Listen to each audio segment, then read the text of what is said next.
अब छोड़ सासु आपन बेहवार हो जा बनाइल बहुअन के। अब छोड़ सासु आपन बेहवार हो जा बनाइल बहुअन के। सास चलली खाना बनावे पतोह चलली खाए।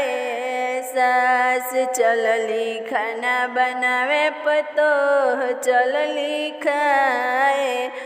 अब माज सासु तरिया हमार हो जा बनाइल बहुअन के।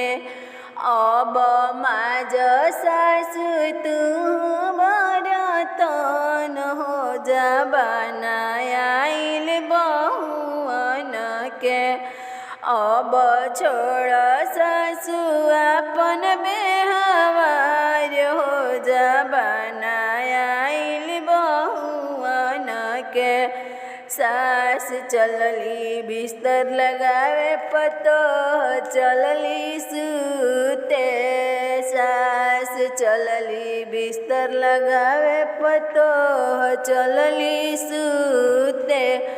अब दाब सासु गोड़वा हमार हो जा बनाइल बहुअन के।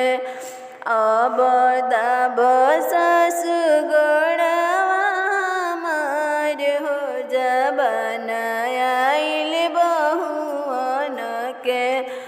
अब छोड़ सासु आपन बेहवार हो जा बनाइल बहुअन के।